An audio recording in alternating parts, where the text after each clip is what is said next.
Council, Kenya National Examination Council, and the CEO, the Teacher Service Commission, and the Kenya National Examination Council, all the stakeholders present, and members of the public, good morning. Yes, I've come in late, but for purposes of this function, I'm not late because I've been following it all through. As a member of the Education Committee and as a chair, I want to thank Waziri, first of all, for bringing this very, very important function to Uasin Gishu, to this particular part of the country. This is for the first time that we are releasing exams outside Nairobi. And Waziri, you are devolving functions. This is very good, and we are happy for you for that. Two, as a Committee of Education, I want to note with a lot of appreciation the kind of work you did as a Ministry of Education, and more importantly, that you took the recommendations of our committee on education reforms and the inquiry. The last Kcse exams was done with a lot of input from the Education Committee of the National Assembly. More so, the issues of payment of the examiners, the issue of manning the centers adequately, the issue of making sure that we have no early exposure of exams. All those particular things, we did say as a Committee of Education that we want an exam that has integrity, exam that is going to give international standards here in the country, and the Kenyans will be respected worldwide. I also want to say that as we release these exams, we as a committee, as an oversight committee, we are still going to look at it, how the whole process was, because that is the kind of work we do in the National Assembly. We shall oversight you, we shall give the advice that is required, and we also want to ask the council that as we release these exams, every other time we have an audit of the whole process so that we can be able to make it better as we move forward every other year. So for all the other stakeholders, especially the teaching service, we still need more teachers. You all know that the service has a shortage of almost 70,000, but we want to thank the government for employing these teachers yearly. But as we employ them, let us retool them again, because CBC requires a lot of retooling as we move to the new competency-based exam process. Otherwise, I want to say a lot of thanks. Asante Waziri, asante members of the Education Committee who've come in. Thank you, Teacher Service Commission. When I was on the way, I heard that you are going to recruit teachers. We are appreciative, and Kenyans are going to get jobs. So thank you so much. Asante sana.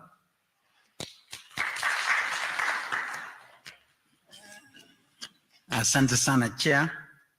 CS, allow me to most sincerely thank our center managers. I know they are represented here by principals from this particular county. We would want to most sincerely thank you for the good work that you did in accepting and working with the Kenya National Examination Council in picking the examination twice in a day.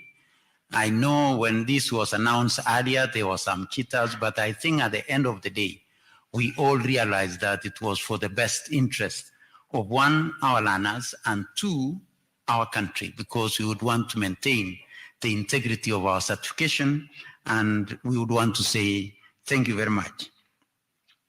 I would also want to thank our examiners for the good work that they did. And this year, as already mentioned by the CEO, we had 40 marking centers, and we had a very good, we visited most of them, we engaged them, and they were out there doing that which we all need to do for our children, work for them, because as we work for these children, we are investing in the future. Moi girls, thank you very much. We gave you a very short notice. I know I was here yesterday to tell you to prepare this room for us for what you didn't even know it was what, but you still did a good job. And thank you very much for having done a fantastic job in a very short time, and that you are able to host this national event today. I know the Cabinet Secretary at policy level will mention, but I would want to assure our schools, assure our head teachers, assure our principals that yes, we have released capitations. The resources that you are required to receive we have released that resource. If it's not in our accounts today, it is a process. It could be in the accounts of schools today, tomorrow, the slowest banks maybe on Wednesday. But I would want to assure you that we have met the payments. The other one I would want also to assure from an accounting perspective are our examiners, is that again, we have released your resources. I know NEC finalized this morning, and if your resources is not yet in your points of payment, then in the course of the day, I would want to assure that we shall have paid all our examiners. And this is the first time that we are making sure that as we release results, we make sure that all our contracted professionals are also paid, because they will have done the release of results is the confirmation that there was work done. And if there was work done and a service provided, then we ought to pay for that service. So it is so important that we are assuring our teachers and contracted professionals that we have for sure made the necessary payments. Karibu, Madam Speaker, Honorable Sholei. Finally, I don't want to go beyond here. I would want also to urge and ask our principals that as we take in our Form 1s on Monday, the admission process should be through the NEMI system. So we should capture all admissions through NEMIs. All registrations for the examinations will be extracted from NEMIs. So let's make sure that all our candidates, all our students are in the NEMI system, both for public and private schools. The Kenya Education Management Information System, which transited from the National Education Management Information System, is for every school and child. So this year's registration for examination will be an extraction from the Kenya Education Management Information System, because we have realized, as the CS will mention, sometimes we have students who register and they don't turn up for examinations. And some of these students, as the CS will mention, maybe are students who may not even be there. So with those remarks, now that the CS has given me permission to request my former minister to say a word, I'll request Professor Kamar to make some comments. Thereafter, I'll request the Deputy Speaker to make some remarks. So, Karibu.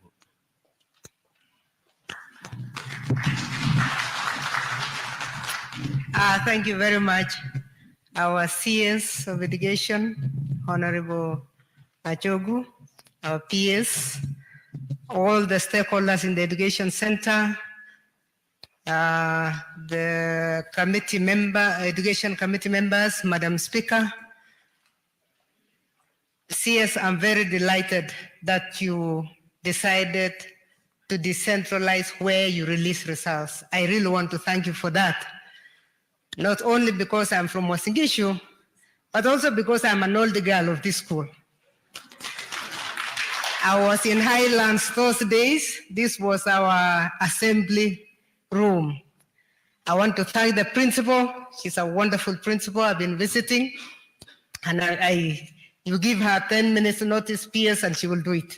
So that is the kind of person you gave us, and I thank TSC for that. Here we are to congratulate you, CS, and the stakeholders. I want to congratulate the Examination Council for a very, very smooth examination process time. I congratulate you because handling about 1 million students smoothly and without any complaint is really something that we must thank you for. Thank you, CS. That was really well done. And your stakeholders did a very good job. I am very delighted to hear that there is hiring of teachers. The TSC has done their best. As a member of the committee, we have had sessions with TSC for a number of times to look into how education in this country can be implemented very smoothly and to the best, for it to be the best for all our students. CS, allow me to also congratulate you on the report that was done by the task force. The task force gave very bold recommendations and would like to encourage you to implement those recommendations. One of the ones that we picked in our committee, and Chair is here, was the issue of dealing with equality in education so that everybody can access equal education. Our education system is such that we do exams on the same day, all of us throughout the country. The child in Turkana is doing the same exam that the child in Moi Girls is doing and the child in Lamu is doing. Equality in education is extremely important so that the teachers must be facilitated equally throughout the country. And that was one thing that came out from the report. The other one that came out from the report that we were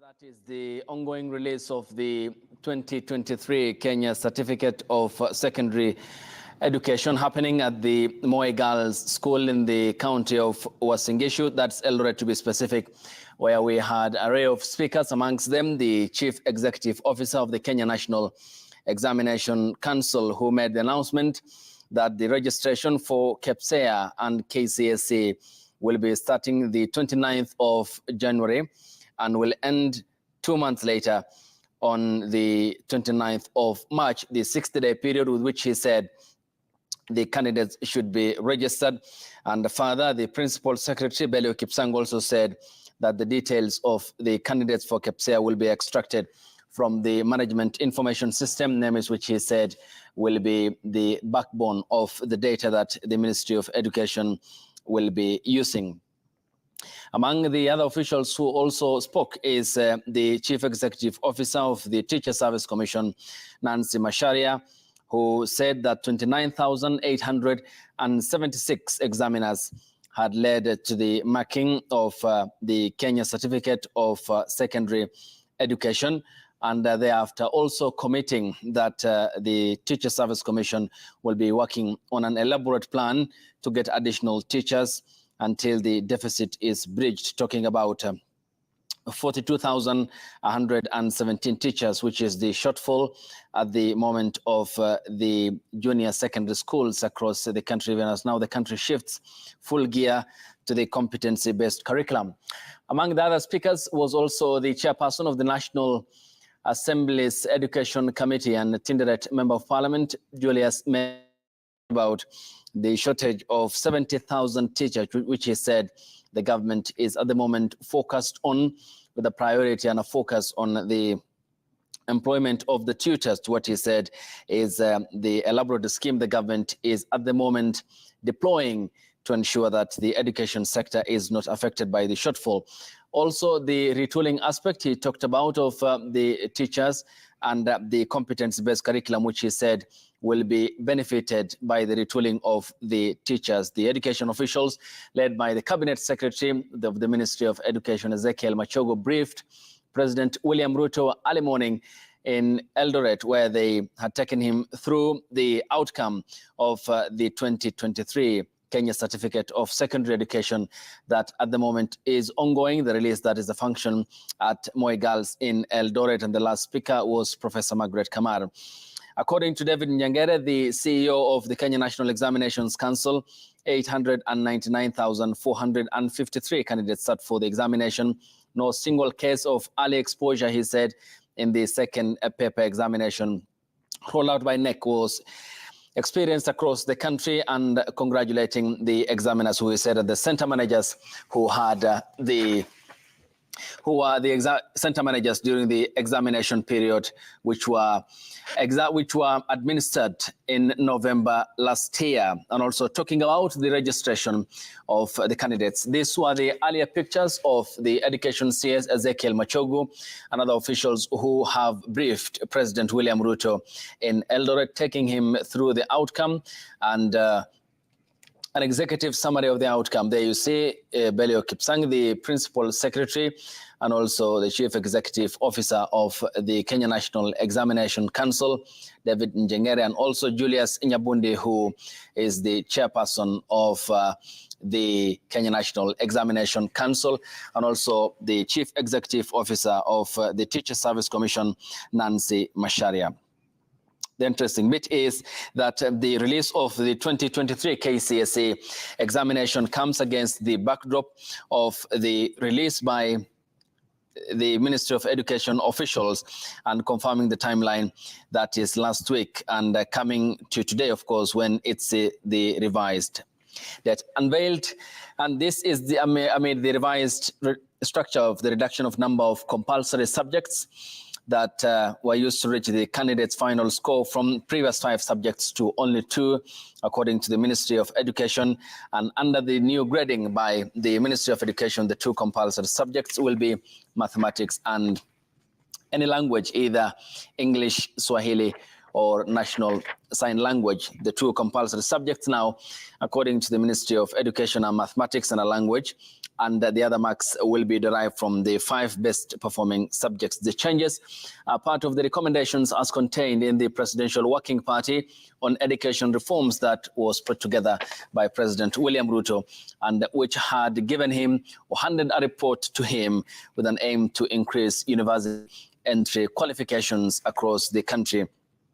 Under the previous grading system, according to the ministry, the 5 compulsory subjects included English, mathematics, Kiswahili, 2 sciences, and 2 others. The shift, therefore, stems from concerns that were raised by stakeholders against the previous system being seen not to favor students whose subjects did not fall within the mandatory cluster.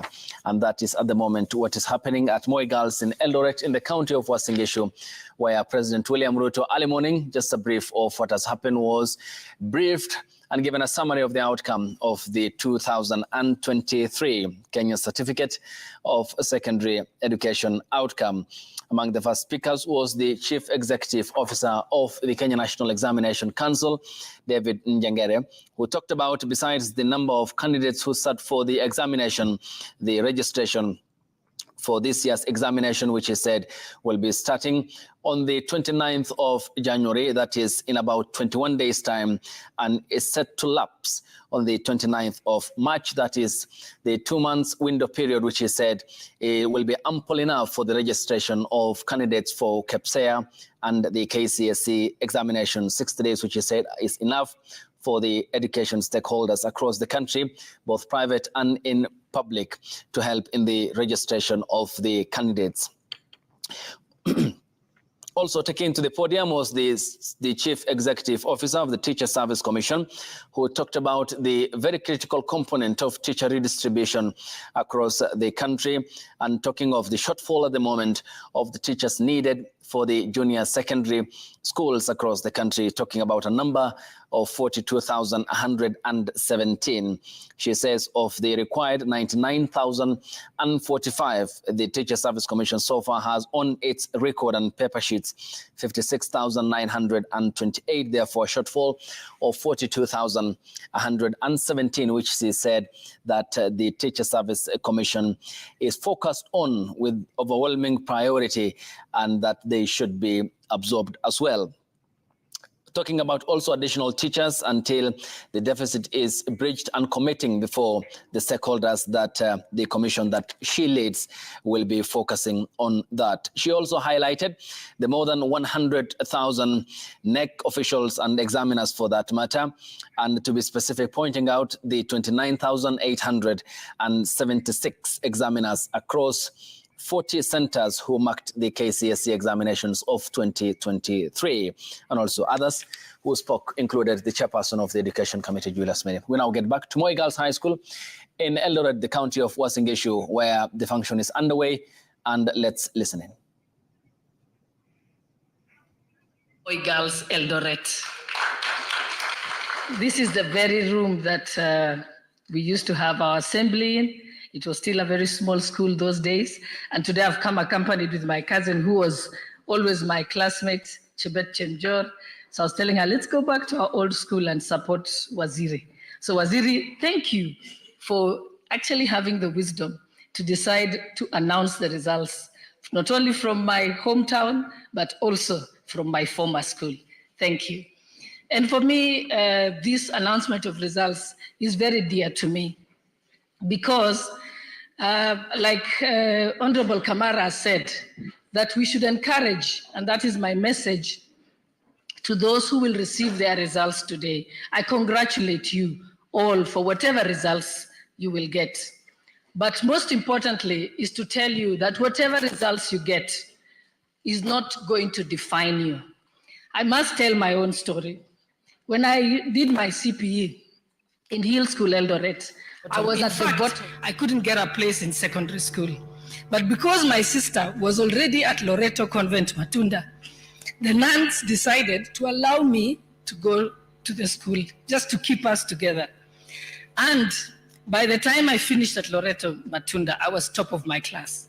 And by the time I came to this school, I was right at the top of the school. So I always tell young people, one result does not define you. I was always a C student, probably even a D student when I started out, but I completed with a strong finish as a straight A student. So Waziri, I'm a strong believer in that in as much as we have the examinations for our students, we must also know that at every stage of their lives, they have a chance to improve. And that's why the examining system must be made in such a way that it's not an elimination program, but an accommodating program, so that all students, even the C students like me who are at the bottom of the class, can continue to be encouraged and have hope and know that that can actually change. And even for those students today who will receive their results, and you may not be at the top, maybe you get the bottom mark. Remember, you have the opportunity to go to TVETs, to go to other colleges, and eventually you might make your way to be a professor. And a casing example is my uncle, whom you know, Professor Kcse. He was a Form 2 dropout, but today he's a professor. Again, he went through the certificate program, the the diploma program, degree, and eventually made their way. So Waziri kindly encourage that people can take those steps and make their way. So with those few remarks, I just want to congratulate those who will receive their results and to tell them that this is not an end in itself. You can define your own circumstances. This should not define you. And also for those who will be the top of the class, I know a lot of people who finish at the top, but because of indiscipline issues and they become complacent, eventually they don't succeed in life. So at the end of the day, it is what you do and the decisions you make every single day as a young person along your journey in life. Thank you very much and may God bless you. And thank you for the progress that has been made in the education sector. Asante sana. Thank you very much. I know we are absolutely running out of time, but I just want the area MP to have a word. Thereafter, I will invite the governor, and then we release the results, because I can see the CS is getting worried because he's supposed to be in another function. Thank you very much, PS, CS, and all the invited guests. Good morning. We have agreed, we have entered into an agreement. As you know, I'm a lawyer. We have entered into an agreement that I will only speak for 1 minute. And if it exceeds 1 minute, I have asked the MP for so to blow the whistle. because I hope you are going to give him also 1 minute like myself. Sorry, my name is Samuel Chepkong. I'm the area member of parliament for Ainapco constituency. Sorry, I came late because I started where the students who will be receiving their results this morning started from. I was handing over a primary school which we did renovation just here, Kcse Primary, and you know, you don't ignore small beginnings. So I started from where these others will be receiving their exams, their results. I want to say this, CS. I want to thank you very much. Welcome to Ainapco constituency and welcome to Moi Girls.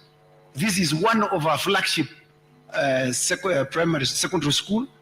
They ordinarily take 99.5% to university.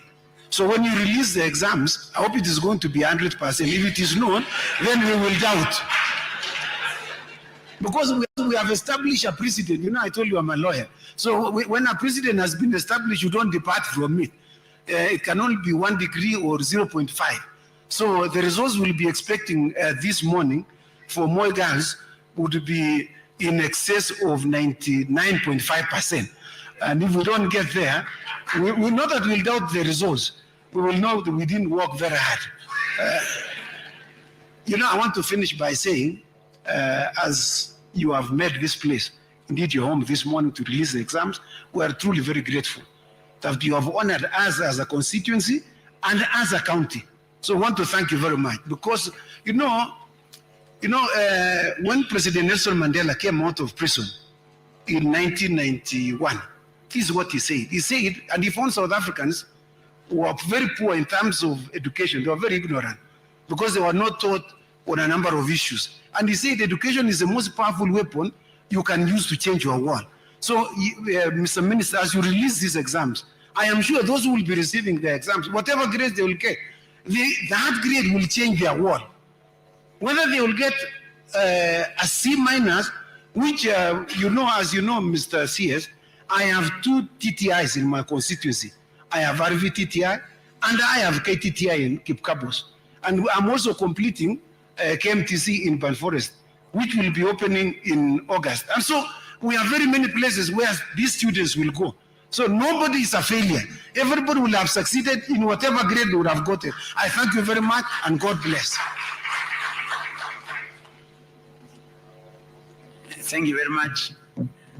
Governor, you can come and then recognize your senator because I can see your senator has come. I would want to recognize the Education Committee members, Honorable Nabi, Nabuera who is here, Troy Tichu is also here. I would want to recognize the MP for Soy, DK Kiplagat is here also. So, Governor.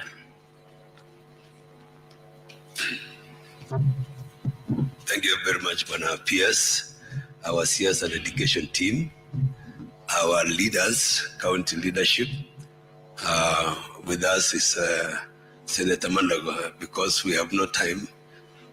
You can stand and say, okay, very disciplined indeed. First and foremost, and all the protocol observed. Let me adopt the protocols because we are all very important people. First of all, we are very happy indeed, Bwana CS, that you can release exam from our own county, especially our school, Moi Girls. That is wonderful. That is incredible. We've never thought of it. So anything can happen in this life that our school, enviable school, Moi Girls, is now hosting the whole CS and the examination team to release exams for 2023. Situpige makofi hiyo kidogo. Many years ago when I was a hustler, actually I'm still, I didn't know the hustling part of it. My journey started with this school. I was just looking for a job and I didn't go to university straight away like you did, some of you. I had to add 1 + 1 through a technical institution and up to now I'm a holder of a PhD. The recent graduate around with PhD in town. In project planning and management. And when I came here, they were looking for somebody who can work in the library. Mrs. Cheram was then. And then they made me a librarian, and I was very happy because a very small beginning. So rising up from a librarian all the way to a county CEO, is that not God? So Moi University, Moi Girls School, there are many people who have gone through this school, including our good speaker there, and they have become great people. So I want to say congratulations in advance to the students that will have been made to succeed. At the same time, we want to say there are many opportunities. Others can follow my way. After the diploma, you can go to first degree all the way up to where I've reached now. We want to assure our students that whatever you get here does not determine the destiny of your life. You can still make it. I'm an example that if I'm a county CEO from just a small man, who else cannot be anything? So I want to trust God that we are very happy that whatever results we are going to get, we want to wish our students the very best. And I want to thank the Ministry of Education because you are giving opportunity to everyone, even the one that who has an E. If an E is a mark or anything to go by, there is still room for that E to improve, that honor, that kid that has gotten an E to become somebody in this life. So we want to say we need equal opportunity, we need some motivation, we need some encouragement, and we want to say as long as your heart is beating and you are breathing, there is room for success in this country and in this universe. Thank you very much and God bless you.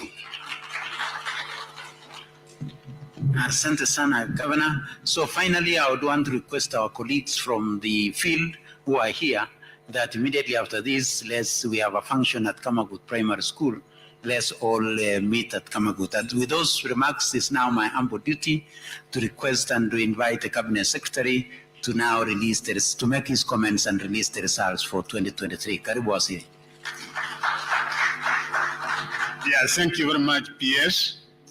Your Excellency, the Governor of Washington County, the Principal Secretary, Minister of Education, State Department for Basic, the Chairman, Kenya National Examination Council, the CEO, and the CEO, Teacher Service Commission, my Chairman, Senate, Chairman, National Assembly, Madam Speaker, and all the members of Parliament present here, not forgetting the host, Mr. Kirui, the Principal, thank you very much, the County Commissioner, and all the senior officials from the Ministry of Education.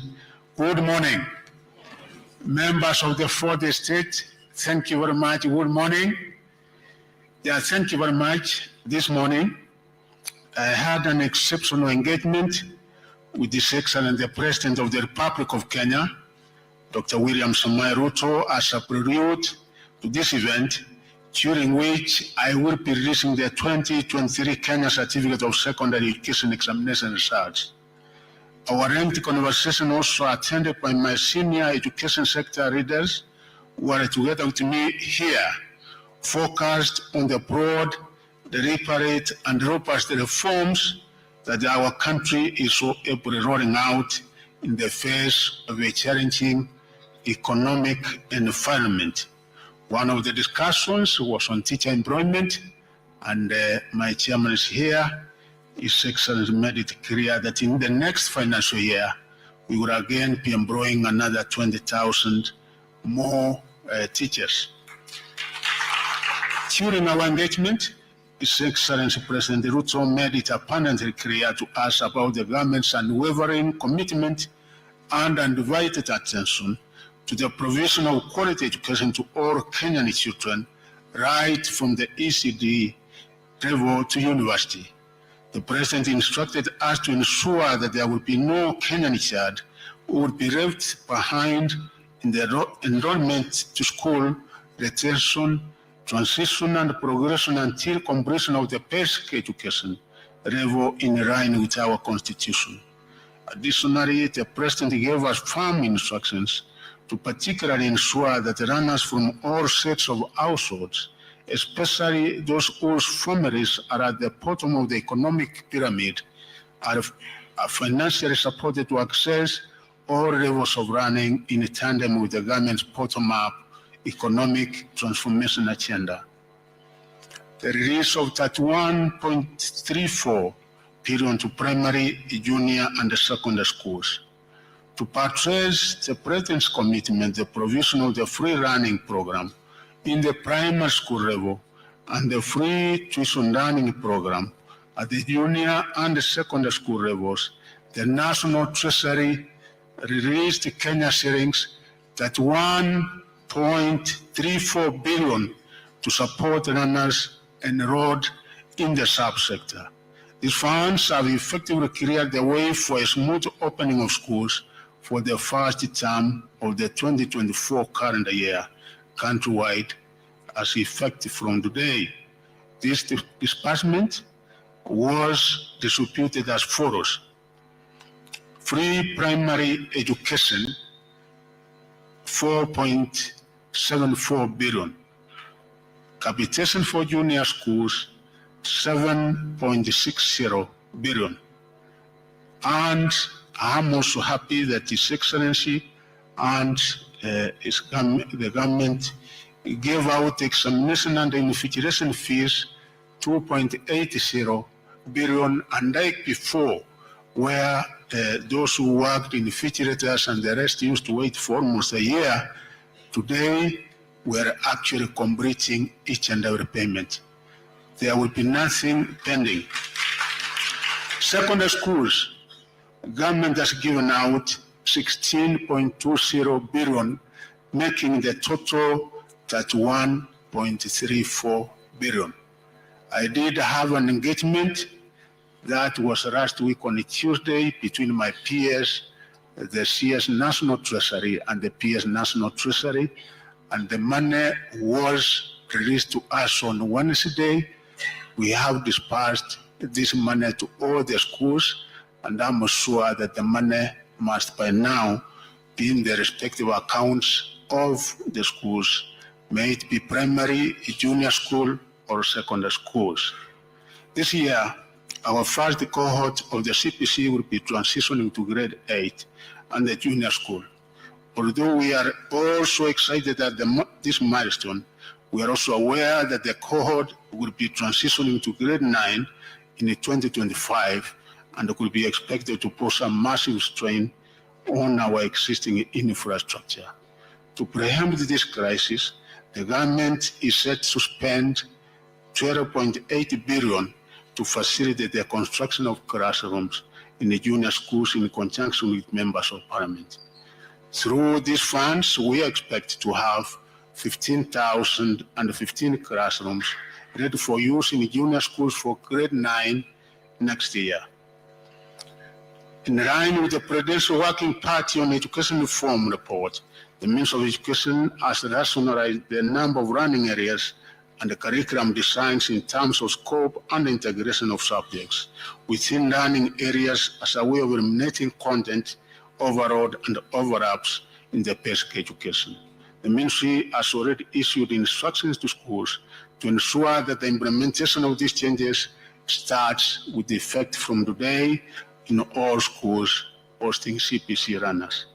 I wish to assure the country that the Ministry, working with the Kenya Institute of Curriculum Development, has started a process of reviewing textbooks around the rationalized designs.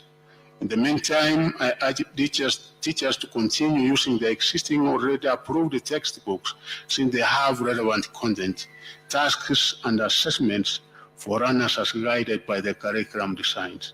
I have directed the Kcse to ensure that the curriculum designs are updated in the Kcse website by the end of this week. We did reduce the number of comparison subjects, as you are aware, from 5 to 2, in a departure from tradition. This is the first Kcse examination research to be released under the new grading structure that was implemented in the year 2023 Kcse examination. This was approved, and as authorized by the NEC Act, and we have been able to implement this. Under this system, the overall grade at Kcse examination has considered mathematics the best performed language subject, among them English language, Kiswahili, Kenya Sign Language, and the best performed 5 subjects. As you will find out when I release the results, the new reform measure will allow a larger number of students to pursue courses of their choice at their universities, diploma and TVET training at certificate and adjunct levels. That was previously not the case, as the system was more restrictive. It is clear from the new grading system that the ministry is now focusing on ensuring that our candidates are mandatory literacy, English or Kiswahili, and the numerous degrees in mathematics to enable them pursue their careers in TVET institutions, universities, and colleges. Arising from the changes in the new grading system, therefore, I am directing the Kenya Universities and College Central Placement Service, Kcse, and the universities to align their cluster points and entry requirements with the new reforms to avoid disadvantaging the candidates. I ask the NEC to complete their process and hand over the final results to Kcse to pave the way for the start of the placement process. Additionally, I direct the Kcse to mount a robust career awareness campaign among the 2023 Kcse candidates to ensure all students understand the new TVET and the university entry requirements under the higher education funding model that was launched last year. More importantly, I direct the Kcse to immediately put in place measures to allow the 2023 Kcse candidates wishing to join TVET institutions to apply for their courses ahead of the March 2024 admissions. For the first time, the ministry introduced a new system of correcting examination materials from the 576 distribution centers countrywide twice each day. This meant that in the morning, usually at 7 a.m. daily, center managers could only pick up the first paper of the day. If the candidates had the first paper of the day, the center managers were then required to return to the distribution centers to pick up the second paper that the candidates could sit in the afternoon.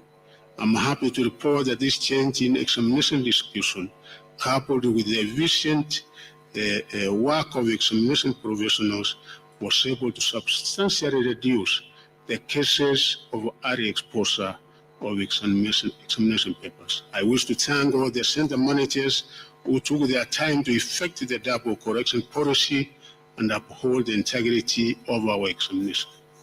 The release of the Kcse examination will be followed by the release of the Kcse reports for candidates who sat the grade 6 assessment in 2023 in the next few days. I urge our parents, guardians, and teachers to scrutinize the Kcse reports to ensure they use the result to monitor learner progress as they transition to grade 7. Allow me to register my appreciation to His Excellency the President, Dr. William Ruto, and his government for the support they offered us during the administration of the 2023 Kcse. I also wish to recognize with appreciation the support accorded the Ministry of Education by my counterparts in other government ministries, departments, and agencies during the 2023 Kcse examination.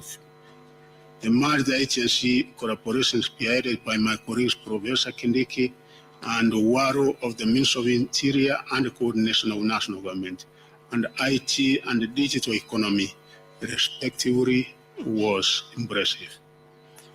Administering the 2023 Kcse examinations came in the face of adverse weather conditions occasioned by the El Nino phenomenon. This caused massive challenges in the delivery of material to some examination centers that were cut off by floods and flooding rivers. Delivery of examination materials from NEC headquarters to the 576 distribution centers countrywide was also not spared by the effects of the heavy rains. We had to resort to air transportation in some areas to surmount the challenges in a bid to ensure that all candidates received their question papers.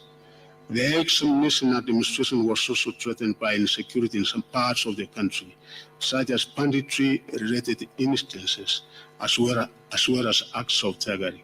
I wish to thank all the teachers, field officers, security officers, NEC officers, and other stakeholders who braved the odds to make the conduct of the examination possible.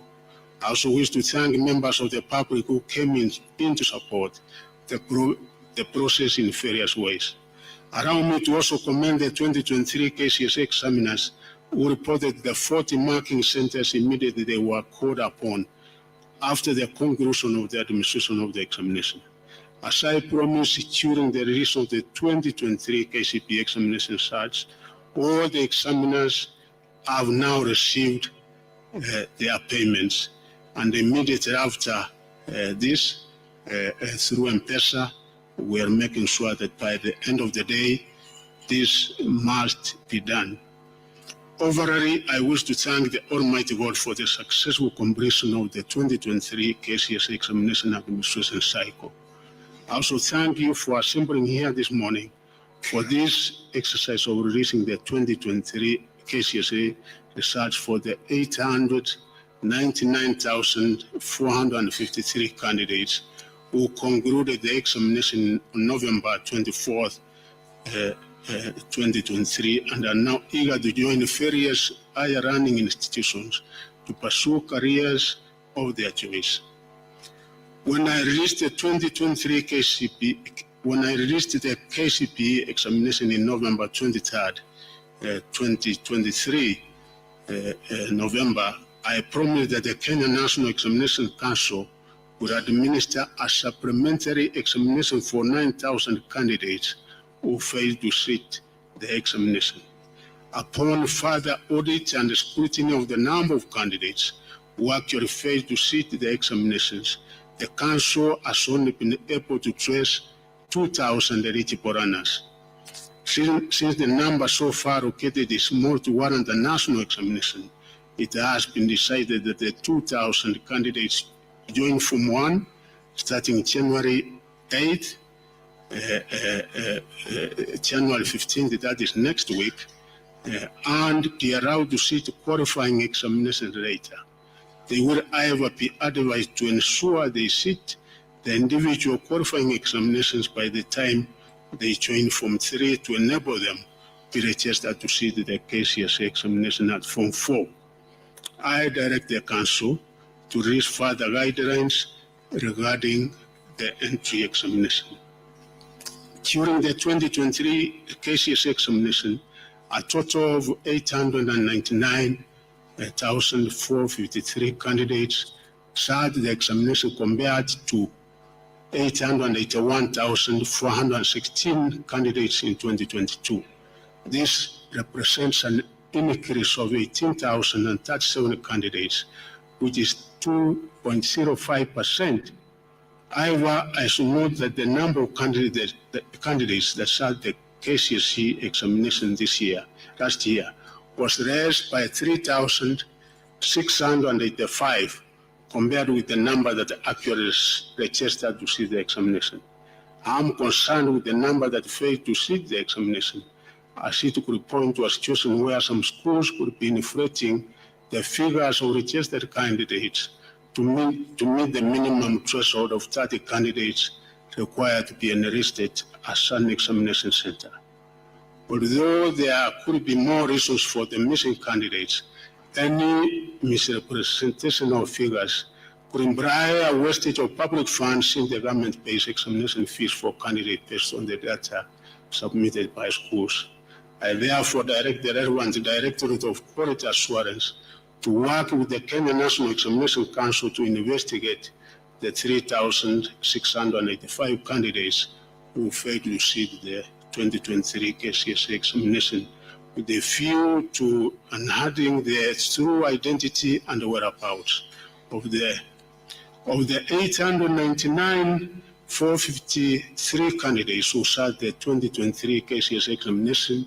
450,554 were male, while 448,899 were female, representing 50.09% and 49.91% of the total candidature, respectively. This indicates that the country has achieved gender parity at the secondary education level.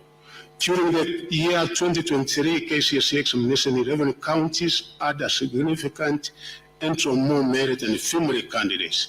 This was Garissa, 66.39% compared to 33.61%, Mandera, Wajir, Turkana, Samburu, Narok, Mabei, West Pokot, Mombasa, Migori, and Ramu, while 9 other counties had a significant entry of more female than male candidates. This being Vihiga, Elgeyo Marakwet, Kirinyaga, Meru, Kiambu, Nairobi, Kisumu, and Kitui. The number of candidates who were aged 16 years and below increased from 12,710 in the year 2023 to 16,040, which was 1.776% in the year 2023. The highest percentage of candidates registered for the 2023 Kcse examination were within the appropriate age bracket of between 17 to 19 years, constituting 632,288, which was 70.01% of the total candidature. The percentage of candidates who were 20 years and above constituted 254,810, which was 28.214%. Out of the 30 subjects offered in 2023, 12 subjects recorded a significant improvement in performance. These subjects were mathematics, and we thank the teachers for this effort and the students, because for the first time, we are actually confirming an improvement in mathematics. The other one was Kiswahili, biology, CRE, business studies, Germany, music, chemistry, building construction, French, and electricity. 14 subjects also recorded a drop in performance. These were English language, Kenya Sign Language, physics, computer studies, history and government. And for the first time, we are seeing a decline in performance in history and government. It is normally done in the afternoon. You can see now that early exposure, was missing. Equally, geography used to be done in the afternoon. You can also see there was a decline. Equal agriculture, and some of the subjects here which used to be done in the afternoon, we are seeing a decline in performance. Power mechanics, metalwork, woodwork, drawing and design, and art and design, home science, there was a decline in performance, including Islamic religion. Female candidates recorded better mean score performance than male candidates in 5 subjects, that being English language, Kiswahili, CRE, home science, and art and design.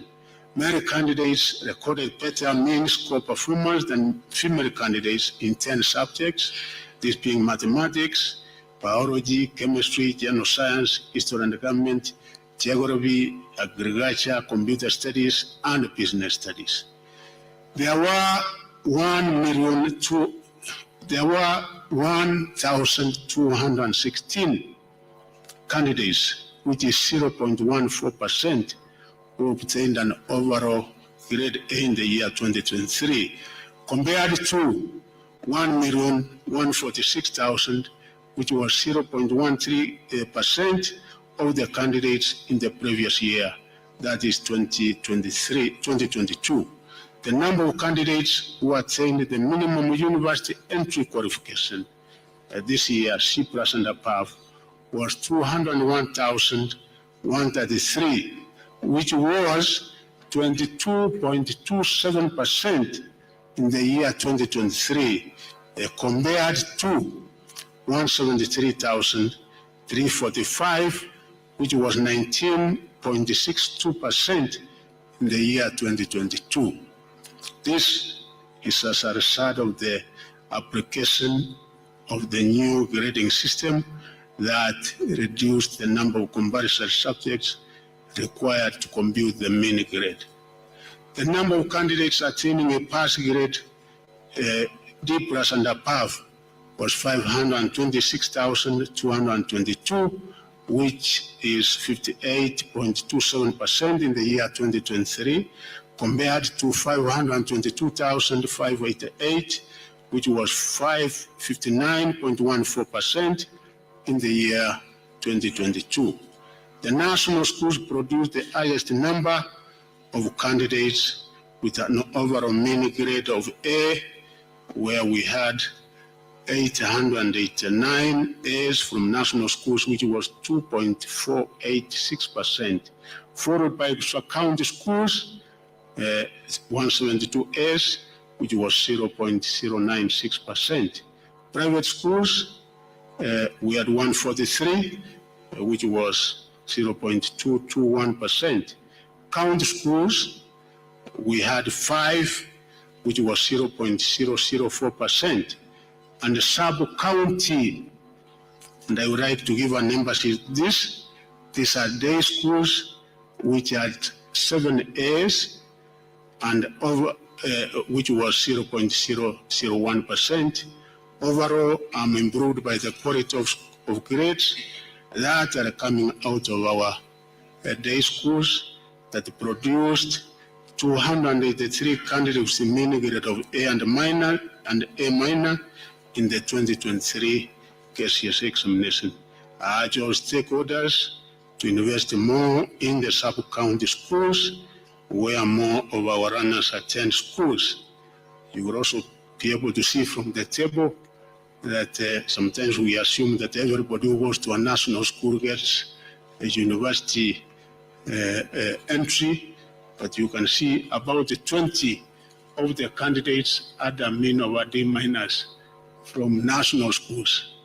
So it is not always the case that anybody and everybody who goes to a national school will be able to make it to a university.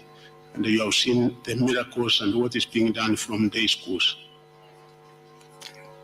As the cabinet secretary, I'm also pained by the fact that a large number of candidates, 48,174, or 5.33%, still ended up scoring a mean grade of E in the year 2023 Kcse examination, even after the means used a more flexible system of computing the final overall candidate results. I therefore directed the Directorate of Quality Assurance to work with the field officers and teachers to investigate this E-grade cases in each county of the country and submit a report to me within 1 month for further action. As a country, we must start interrogating data and evidence to enable us to make critical decisions that could ensure that we realize our return on investment from all the resources that the government puts in the education sector. Now, we come to examination irregularities. As much as we try to minimize, and we were successful in minimizing our exposure and hence the number of irregularities we used to experience there before, we still had a few cases of irregularities. There were a total of 4,113 candidates who were reported to have been involved in examination irregularities in the year 2023 Kcse examination. Of this, we have cancelled results of 4 cases of reported impersonation after completing investigations. The results of the remaining 4,109 candidates who were suspected to have engaged in examination irregularities have also been withheld pending the completion of investigations in their cases within a period of 20 days from today. The Council is empowered in law as provided in the Kenya National Examination Council handling of examination irregularities rules of 2015, legal notice number 132 of 2015, rule 8 to withhold the results of any candidate or examination center suspected to have been involved in an examination irregularity or malpractice pending the completion of investigations. It is unfortunate that a few contracted professionals are still insistent on ruining the future of our runners by subjecting them to examination malpractices. 120 contracted professionals were reported to have been involved in aiding examination malpractices. Firm disciplinary action will be taken against such teachers. I also wish to notify the country that the ministry has now set up the National Examination Appeals Tribunal. My chairman and the members of the Education Committee will remember that we had an engagement in this and undertook to ensure that we exercise the members, which we have done in line with Section 40B 2 of the NEC Act 2012. I therefore urge any Kenyan aggrieved by any process of the Council to seek redress through the tribunal. Accessing the 2023 Kcse examination results. And as I told you last time, we are not having a service provider, so the SMS system, we are not going to have that, but we have a system in place that people will be able to access the results immediately after this. The Council will dispatch the 2023 Kcse examination results to sub-county educational officers for distribution to examination centers within their regions. Candidates are urged to correct the provisional results from their respective schools, that is examination centers. A candidate can also access the individual 2023 Kcse results online through a link on the NEC website or directly through the URL https research.nec.ac.ke. Let me repeat again.